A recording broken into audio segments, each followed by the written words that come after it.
All right, hey everybody, welcome back to the eBay shop. My name's Corey. I'm Teresa. And we are Grams and Pops Vintage, and today we're going to talk to you about some business decisions we've made lately about our business, or ones we're making. We're kind of in the process of making them. Yeah, we haven't officially made them yet, but Not we're in yet. the process. Well, Corey's in the process.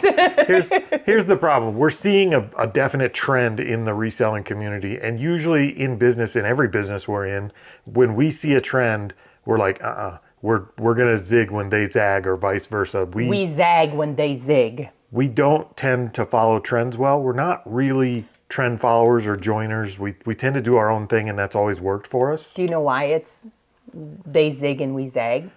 Well, one might say I'm a little bit contrary. No, I'm the reason. Because when you say zigzag, zig is first, which means they're following the trend first, and we're zagging because we're going away from the trend. Well, see, she thought about it more than me. So, I just thought about that. So we're zaggers, and today we're going to talk to you about what that looks like inside of our reselling business. But as usual, we do have some stuff that has to go out today, quite a bit, and quite a bit of big stuff too. Mm-hmm. What's the first thing? We sold some patches. These came off a proxy bid. I got a set of four or five, and I have one left. I think there were five. I have one left. This is a set of 3. They are Thompson Center Arms muzzle loader sew-on patches, and they each have their own animal on them. Yep, that one's got a mountain lion. I see there's a bobcat. I'm not sure what the other one is. There's a bobcat, a mountain lion, and I think the other one is an elk or a deer. So the old sport hunt with muzzle loaders patches, there's 3 of them in there for how much? $52.99 free shipping, but that'll cost me like $4 to ship because I'll just drop it in a poly bag. We do like the patches. I do like patches. All right, we're going from a grown-up sport to not such a grown-up sport. We have Elmo. We do. These, remember where we got these from? I do remember getting a whole bunch of these from like the library sale. It was when the library had, not the library, the college library down here had a sale. We got a bunch of Bill Nye the Science Guy ones and all kinds of stuff. I think I only have 2 sets left, but these are they had them marked. Yep, 1, 2, 3, Sesame Street, Elmo's World, children's DVD. There are 6 of them. Yep. What'd those go for? $29.99 free shipping. They'll cost me like $6 to ship them. All right, so I guess the first piece is, for 2 years, if you've been watching this channel, we were pretty aggressively crapping on the live selling, right? Is that fair? Say that again, though. Teresa was pretty much... No! Corey was pretty much crapping. No, we both did. Because it's something that we're not used to, and I don't know, for me... I have tried to sit and watch, and this is probably not part of the conversation, but I've tried to sit and watch like whatnot shows, and I get frustrated because I'm like, they're not selling anything I want. Why would I sit here and waste my time? And just to be clear, we make no apologies for that because we were sharing our opinion, and I think a lot of what we shared for that opinion is still very valid. Mm-hmm. We're still very much on the fence. We don't think it's for us. I'm not saying it's a tool we shouldn't learn. Or use every once in a while. I think the difference is before we were doing it in ignorance, like we were doing it without have ever tried it. Yep. Now we've tried it 5 times. We've tried it 5 times on 2 different platforms. There's stuff about them both platforms that we don't like. There's stuff. Actually, just talking in private, one of the things I would say, probably the biggest thing we took away from it, if somebody asked me today, what's the difference between Whatnot or District? I think if I was giving my honest answer, it's just which cult do you want to join? Because you very much have to join into a community and be part of a community or build your own. But hold on. We're part of a community. We are part of the resellers cult. No, we're not. We're our own thing. No, we're not, because we have friends. We're very much our own. We have reseller friends. This whole video is about us doing our own thing. I know. But we still have reseller friends. We do have reseller friends. We're semi-culty. We're like Lutheran or something. Methodist. I'm just kidding. Don't take any of that to heart. We're not. We're just making jokes. No, that is, I think, my honest opinion of the live selling platforms is if you get in with one community or the other, you can do well because the community supports each other. We're not big joiners, as we mentioned in the intro. So joining a community for us is like, we like the support, we like the communities, but it's only a matter of time before I offend at least half the community. Amen. That is the truth. Like, he offends he offended my family all within probably 2 years of being married. Her family's easy to offend. To be fair, that's not all on me. Like, I married into a weird family. That's on me. That is on you. But in the live selling, where we see the trends going is kind of the Walmart model of high sale or low ticket sales in volume. And there's nothing wrong with that model. It works all over the world. It's just not the model we're from. Yep. We have always, if you watched for a little while, you know that we came from an eBay or a Shopify platform where we ran our own e-commerce site. You can't say we've always been high ticket sellers. Well, we've been When most we started successful. reselling and opening up our own business to resell, we did high ticket. That's where we've been most successful. That's where we've had our most success by far, like magnitudes of success compared to what we do now. And it's by selling high ticket items and a lot less of them. So that's kind of where we think we're going to start moving back into. Partially. Because you always got to have the bread and butter. Yeah, and I'm not talking about like we won't sell what we're selling now. We still definitely will. But I think we're going to start trying to move more towards the high ticket. We don't want a $20 average sale price. We would much rather that be a $400 average sale price. Yep. So, all right. That's kind of what the video is about. We're going to talk more about it, but what's sold next? We sold some smelly stuff, as Corey would call it. We sold some Bath & Body Works Pleasures Sheer Freesia Original Classic Body Lotion. We haven't sold one of these in a while. If you guys like that stuff, send us an offer. We have so many bottles of this stuff left. I don't even know. I don't even know if I click on it, if it'll tell me how many bottles I have, because I don't think quite a I few. listed. We have a shelf full. But we're more in the profit on that. I mean, we're way in the profit on it. So Ooh, I got to relist some more, because that says I only have one left. yeah, we better relist some more. So what did that sell for? $39.99 free shipping. And we had $3 in it? $2. That one we had $3. So the next item, I don't know if you can see it, but it's hanging out over there. Here, hold on. I'll just show it to them. Real quick. So it's that giant suitcase over there on the shelf. We talked about high ticket items. Most of them are large. This one I did not purchase on purpose. Came in a storage unit, right? It did, and it is an amazing brand. After the last thing we sold, this one sat for a while, probably because it's just so big and so hard to ship.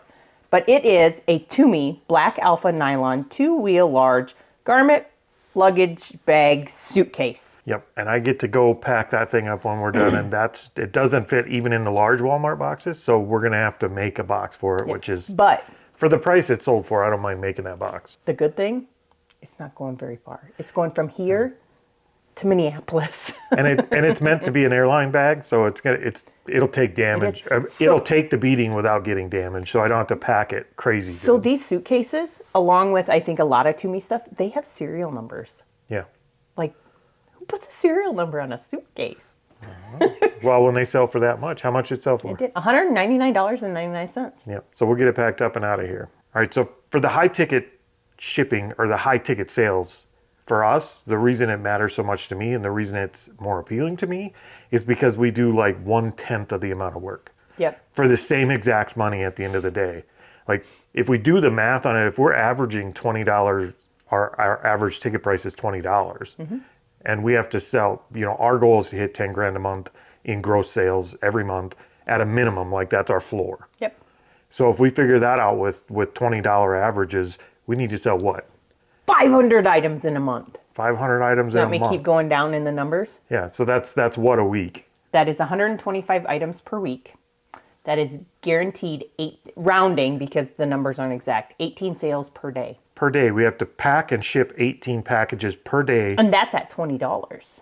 At $20 every single day.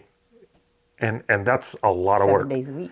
And that means you're dealing with 18 different customers. You're dealing with 18 different possibilities for problems. You're dealing with it's just a huge problem. Now, when you switch that up, and even if you went to the very bottom of what I would consider high ticket, which is $200 or more, I would consider $200 borderline even being high ticket. But if you went to $200, you cut that number down considerably. Yep. If you want to hit your $10,000 a month mark. It is now. Do the math? Yeah, let's do the math again. That is 50 sales per month. Yep. That is 13 sales per week. And that is about, because, you can't divide 13 into 7. That is about 2 sales per day. Yeah. So from what, 18 to 2? 18 to 2. From 18 sales a day to 2 sales a day that you have to pack. It cuts you down, like literally 10 times less problems, 10 times less shipments, 10 times less things to take to the post office. Like it cuts your work by 10 times. So, And that's just to get to the bottom floor. Now, if we raise that to say we wanted to average $400 ticket price, then we could go down to one item a day on average, and it's 20 times less work to get it done. that's less than a sale a day. It's less than one sale a day. That's 0.89 sales per day. Yeah. So figure one sale a day on average if you wanted to go to the $400 mark, which is probably where I would want to be for a floor. I would like to be above that. In our previous business, our average ticket price was about $900. Yep, but I do have to make one point though.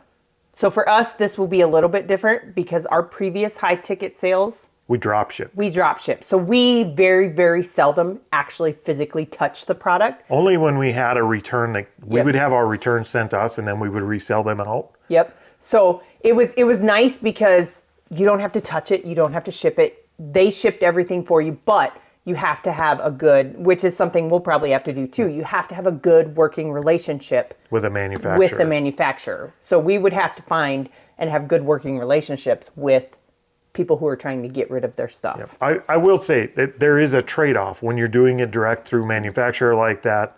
Your margins go down to Yep. as little as 10% sometimes. Yep. And on a high side, maybe 20%, 25%. So there's a trade-off if you're working with a manufacturer and selling new, which is what we did. Yep. But our gross sales made it so much that like it did way better than this business Yeah, ever I was going to will. say our gross sales, and not to, I don't want to.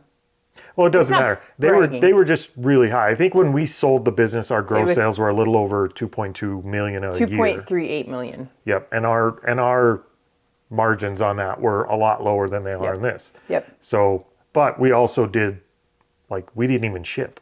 We would just send an email to the manufacturer and say, we Yep. sold XYZ, Yep. send it to this person. So we would literally send an email. Yep. The only thing they would have to do is send us the email back with the tracking. We supply the tracking and we're done unless something arises. But in that situation though too, I educated myself on the products to be able to answer their questions. So we may have to do that as well. We had to really learn the products on that one. So that's kind of the direction we're going. Rather than follow the crowd and everybody flock to this new QVC style of sell 500 things in a week and ship 500 things in a week, we're going to go the opposite direction. We're going to try and sell more expensive things and a lot less of them and do way less work for the same amount of money. Did you say QVC or QBC? QVC. Oh, it sounded like you said QBC. I'm like, what's QBC? No, I don't know. I don't even know. What is QVC? Quality something?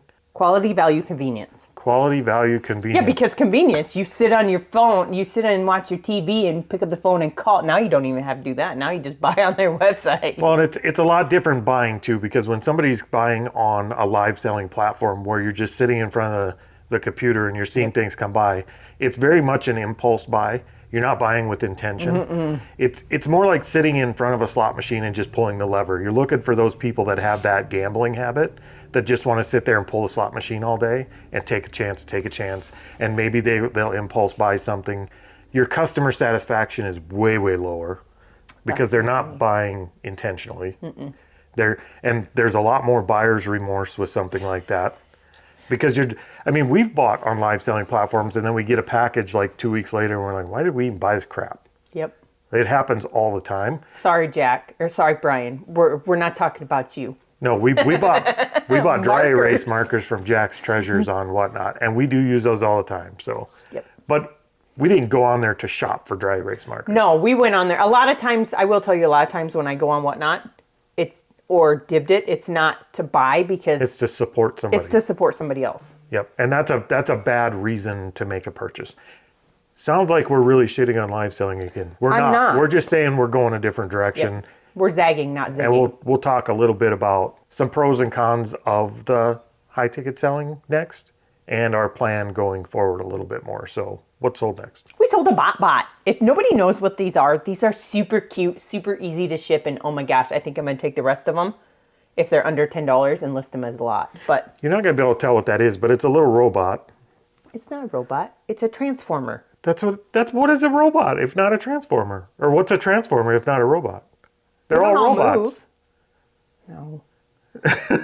They're all robots. Have you ever? No, because Superman is not a robot. He transforms from human Superman's to not Superman. a transformer. He's a transformer. Oh my God. This is why we need to move to high ticket sales so we can learn more about what we're selling. Okay, but so this little square chunk of plastic. Yep, he is a Hasbro Transformer BotBot Series 2 Mack Latte Sugar Shocks. I don't know how to transform him, so I'm not going He's to. an ice cream cone, I think. So square of plastic sold for how much? $24.99, free shipping. For 1 inch square of plastic. We sold one for like $50. All right, the next thing we sold is a Peterbilt pocket watch. Yep, and this was Got my the chain on it. This was my pre-fixing watches profession. Yeah, before you started changing batteries and stuff. It does not have a battery in it. It needs a new battery, but it is a Franklin Mint Precision pocket watch, Peterbilt 1939 with the chain, no battery, or needs a battery. You're going to subscribe to Grams and Pops. Is that going to work? No. How much does that sell for? $49.99, but that's the last one of those two that we bought. The other one sold for good money. All right, pros and cons. What's the pros of high ticket? I think we kind of covered a little bit of them being way, way less work, like 10 times less work for the same paycheck. Yeah. My brain did not, I don't know where my brain just went. For me, the pros is way less work on the back end as far as shipping and customer service and stuff like that. 10,000 a month high ticket versus 10,000 a month low ticket items, it's going to be the exact same amount of fees from eBay and stuff, so that doesn't matter. Nope. They feel like they hurt more because when you sell a $500 item and you see the fees, you're like, oh. Yep. But it's the exact same amount of fees, 10K to 10K, so it doesn't matter. We should do some research and figure out what categories have the lowest fees, and that's the one we should pick to do high ticket in. So I think for me, the pros are the less work and less customers to deal with, less shipping to do. I think another pro is probably, You don't even know. no, I had it in my mind and I lost it. You did a Teresa. I did a trees. We're getting old, guys. Let's see, what's another pro? Oh, less sourcing on the front end. You have to source way less. So we could buy, in order to maintain like we do now, we have to list $500 a day on eBay. That's what we've always done. If we're going high ticket, that's like 2 items instead of 200 items or whatever it takes us to get to that $500 a day listing. It's literally goes to like 2 items. So less listing, less sourcing. So it's a pro all the way around in that aspect. Do you want me to be the conner? Let's look at cons. More money up front. Yep. Well, and actually probably about the same amount of money up front. You're just buying way less stuff. Yes, but you're putting more money up front, and in order to sell it, yes, per item. But in order to sell it, you gotta make sure it has a high sell-through rate too, because you don't want to sit on that money. You buy something for, like that drone. Yep. We bought that drone for $100. We sold it for 400 and something, but it sat for 3-4 months. That would be a con. You're going to have to know your items better. You're going to have to do the research because the risk is so much higher. If we're buying like that pocket watch where we had $2 into it or something, and then we could flip it for $100, that's one thing.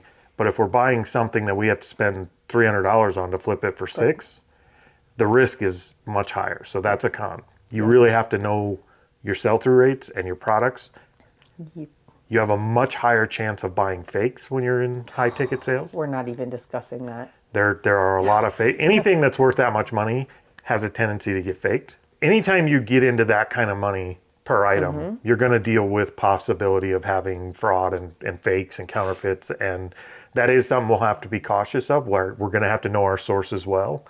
And we're going to have to make sure we're doing well. Now, again, like, we're not crazy. If we do $1,000 buy somewhere, we're going to make sure we're able to find that person again if we do have a fake. If they sell them intentionally, knowing they were fakes, we will be back in court, just like with Transformers. We will be making sure we screenshot everything upon order. So you have to protect yourself a little bit, and that is one of the cons. You're taking a lot more risk per item. It's the same amount of money output every week. If we have to list $500 worth of items every day, then we're putting the same amount of money out buying small items to meet that goal as we would a couple of big items to meet that goal. So the risk monetarily is the same. It's just more per item.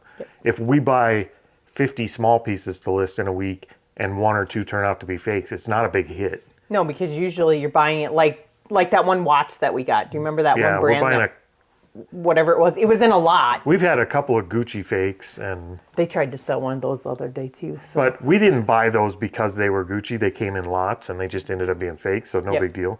If you guys can hear that vibrating, I'm very sorry. Our Discord it is not a vibrator. Our Discord group is blowing up, and I don't know why. That was a sale. That vibrate was a sale. I'm going to put my phone over there so that it'll quit doing it. I'm going to have to tell the Discord people to be quiet during recording days. That's okay. But I think the other thing is when I think of high ticket items, granted, there's smaller ones like watches, there's jewelry, there's clothing, there's this. But, one of the things Corey brought up to me was a bicycle. Bicycles is a big market, believe it or not. I've looked into it a little bit, and it is a very large market. And your average bicycle is between $100 and $200 for the cheaper bicycles. And if you could pick them up on Marketplace for $10, $15, they can be worth it. But I did notice a lot of the cheaper Walmart bikes that sell for that range tend to have a very low sell-through rate on eBay because the shipping is always crazy and because they sell better as parts. Like somebody's looking for the steering wheel or the handlebars. I don't know why I call it steering wheel. He said a steering wheel in the house too, and I was like, bikes don't have steering wheels. Right. But they'll be looking for the handlebars or the seat or the wheels or something like that. They're not necessarily looking for the whole bike. So you gotta look for Schwinn and those. Well, you gotta look for bikes that have good sell-through. Yep. And I don't mind shipping something the size of a bike as long as we get the right boxes. I almost said the B word, please. As long as we get the right boxes. We would have to order boxes if we're going to ship something that size. But there's a lot of things that are smaller that sell for high dollar. We have a couple of them today that we could sell that are high dollar things. We've been selling our football cards, which I would say are on the low, like they're $150, $200 a box. That would be the very low end of our high ticket, what we want to be at. But we sell those pretty consistently, and they're small. Yep. We just sold 4 of them. Doesn't have to be big. Nope. It just has to be higher end. So technically there's more pros than cons, but I can think of another con. What? I think probably the con we will notice the soonest when this video comes out is that by doing something different than the reselling community at large tends to kind of make you a leper in the community a little bit. Like people don't like when we shit on live selling. People don't like when we do things differently than they do because it's wrong. But we're not telling you, like I don't go out and say, somebody who's, I guess I have said it, somebody who's shipping everything in poly instead of putting them in boxes, I'm sorry, I will shit on you. Not literally. That's gross. No, I will not literally. I will, everybody can do their stuff. Bad shipping is just bad shipping. That all aside. The crowd likes it when you join the crowd. If you're the person standing out saying we're doing something different, you're the one standing out in that crowd. The crowd doesn't like it in any industry. It's not just reselling. We're not picking on any one person. People tend to want other people to do what they're doing the way they're doing it because it reaffirms that they're doing it right. I'm not saying we're doing it right or wrong. Nope. I'm saying from our past experience, this is the direction we're going. And I guess that would be one of the cons is we don't necessarily fit into the neat little buckets of the rest of the community when we do stuff like this. We're just going to put our head down and keep doing our own thing. And I don't think anybody's going to have an issue with what we're doing. I really don't. No. As long as we're not out there saying what you're doing is wrong. Nope. And unless you're shipping wrong. Unless you're shipping wrong. Ship correctly, guys. Yeah. No, but everybody has to run their business the way they want to run it. Yeah. But that is not saying ours is right, not saying yours is right. When I say like live selling, you have to like join one cult or another. Like that is what it kind of feels like sometimes in those little communities. It's kind of like high school. There are little niches in every industry, every community. I don't care what it is, and I'm not picking on the reselling community because we're part of it in some sense. But it's in every community. There are these little high schoolish cliques. Oh, there are. And we're just not good at joining cliques. Like I've never been good at being a joiner. I kind of do my own thing, and that's how we've always done it. But we wanted to kind of put this out there as another option. There are so many ways to do this right. Like I think everybody that's doing it, making money, is doing it right. There's so many ways to do it right. Pick the one that best suits you And that's kind of what we're doing. Yeah, you don't have to join a cult or have a friend group. I never liked Kool-Aid anyway. When you have friends like Corey. Yeah. He's my friend. You're such a suck up. All right, what's sold next, friend? We sold strawberry shortcake. This is the last one I got out of these. They were in a big tote that I got for $50. We had this tote for months and months and months. I bought that early on in the summer. We left it at our escape room business and it just sat there. It sat back here on that desk. Here? Yeah, it sat back there on that table. I think Teresa finally decided to go through it and she was like, holy crap, some of these are worth money. Yeah, I've sold all 3 of my strawberry shortcake ones. I had her, and I think I had blueberry muffin, and I had one other strawberry shortcake one that was a dancer, and they all sold for roughly about $50. Yeah, what'd that girl sell for? $48.99. All right, we're gonna keep along with the cutesy 80s stuff. We have a ball jar for your pickles, but it has a Care Bear lid. This is something we picked up so long ago. I think I bought this thinking it was cool. I did. Did you buy it? I did. I would have agreed with you at the time. It was in town that we bought it. But not anymore. That lid does not sell the product. I think if I'd have taken the lid off and maybe sold the lid by itself instead of trying to sell it with the jar and it was, lighter weight to ship. Maybe. So it is ceramic. It's Sunshine Bear. It is a ceramic sunshine bear. It's on a wide mouth ball jar. Is that wide mouth? No, it's just a normal. Oops. We'll see how that goes. That might come back not as described. I'll tell you what. I'll just refund it. Yeah, this is one where I would just refund it. You keep it. Yep, that sold for $12 plus shipping. All right. Plan going forward. Did we already spill all the beans on the plan going forward? No, because you haven't said. I mean, we're gonna try it. We're gonna go. It's not guaranteed that we're gonna be successful at this. Kind of like the website thing. We were not successful at that either. No. If you knew about that, the vintage thrifted website we put up thinking we were going to do that, I think it would have worked, but I could not get Google to believe I am who I say I am. Yep. Even after 3 weeks of back and forth, they finally just shut my accounts down, saying I couldn't advertise them with product listing ads because I couldn't prove who I was.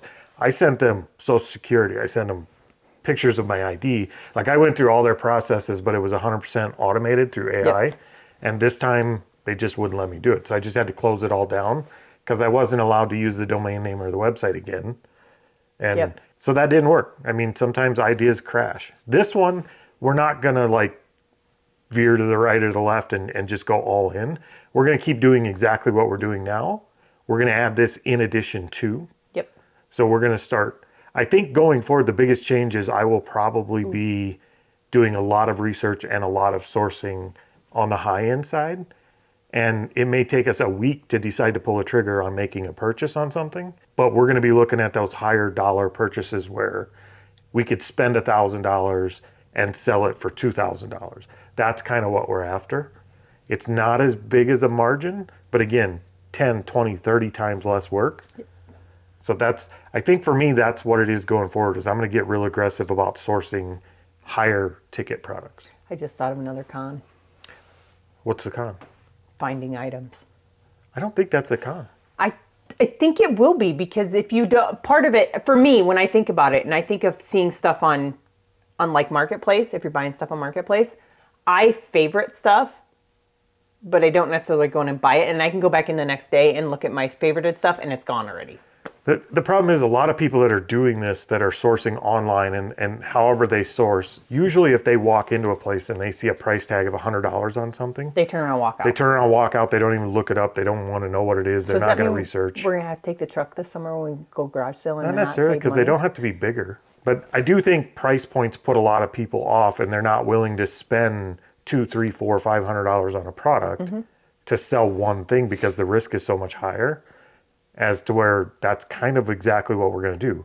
We're going to take a bigger risk for the same amount of money, but 10, 20 times less work. Yep. So I think that's probably going forward. We'll be looking on eBay. We'll be looking on Shop Commons. We'll be looking wherever we can, but we're going to be sorting out the lower dollar stuff. Yep. I think it's going to be we'll do one, maybe onesie, two, twosies. See how it goes. Yep.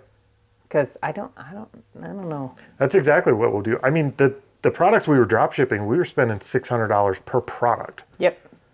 Actually, $695 for one that sold for $930. $965. Yeah. So I mean, again, the margins were much smaller, but we Yep. were selling at one a day of those consistently. Plus, we had other products. Yep. So I don't mind spending up Paying up. or paying up. Yeah, that's probably a better way to say it. I think that's probably it going forward. We'll get real aggressive online sourcing and see if we can't find some of those high dollar things that people are skipping by, as long as there's at least a double your money situation. I don't want to spend 200 and make 300. Yep. Or sell it for 300, but I'll spend 200 to sell it for 4. Yep. So I think we'll have to adjust how we source. I think that's our plan going forward. Well, semi-adjust. And we're still going to do the exact same thing. We're going to source in the exact same way. We're going to do this in addition to. So that'll double our money. And I think I'm going to put the same criteria on it. Once we get going after the first couple of months, I want to be listing $500 a day in high ticket items, even if it's just one a day. So that would double our money. So that would put us at $1,000 a day. Man, we're going to be rich. And if it works, we could start phasing out the small inventory in the future, if it works. But I like the small stuff. Teresa likes the small stuff because she gets to buy all the time. No, because the one item was a small thing and it's worth some money. Yeah. Both of them were. But we've had more fakes in that category than any other category, probably. Watches? Yeah. We've had 3 for sure. Yeah. So I think that's the plan going forward. You guys let us know if that's crazy or if that's something you would do. But I think because we have experience, it makes it a little easier to do this. And I think it's the right direction for us. What's sold next? We sold a baby. A creepy, creepy, creepy baby. It worked at one point. Somebody's going to have to do some work on him to make sure that she works again. But she is an Ashton Drake. So she's like a... Leave her alone. That is such a creepy doll. She's like... Just stay. She's like a collector doll type thing, but she's an Ashton Drake Katie 19-inch doll. She coos, breathes, and she has a heartbeat. She doesn't have batteries in it. It's like that soft rubber stuff here. So she had like a hairy chest. Like there was hair stuck all over. It looked like she had a hairy chest. She's got a little staining back here. Yep. She has a battery pot.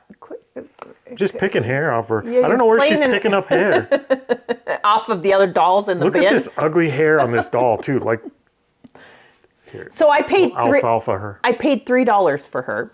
She was sitting in a little rocking chair when we went up to this garage sale, and the lady was like, I'm like, oh, that doll is cool. How much for her? And she's like, $3. I'm like, oh, I'll take a chance. But she sat for a little while. I bought her last summer, I think. And she sold, though, finally for $32. But 3 into 32, that's 10xing my money. All right, the next one we got here is a watch. This is the one we sold 4 watches this weekend. We did really good on watches this weekend. 3. I thought there was 4.4. No, there was, because I 4. sold the Tic Tac one. Yep. But this would be the cream of the crop of those watches. This one I took an offer on. I have had it for only about 2 months, maybe, pushing. We had to put batteries in it. Yep, and I had to order a special battery for it because it's not a standard battery. But I sold the... You wouldn't think looking at that that's worth much. But I bought 2 of them from a guy.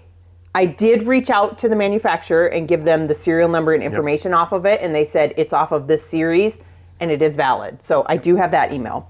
But it is a Hamilton Pulsar PSR digital quartz watch. It is their 50th anniversary reissue. So that's what it looks like. And what did that sell for? I got to tell you what I paid for it. What'd you pay for that?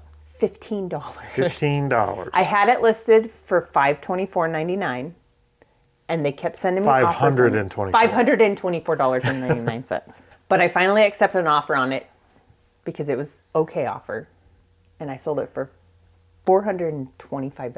All right, so I think that's it for today. We're going to get out of here. We do have a ton of packing to do. Yep, we got some UPS, and they have to be in town by 3 o'clock. So wish us luck, and if anybody else decides to join the high-ticket reselling cult, let us know. We're forming it right here.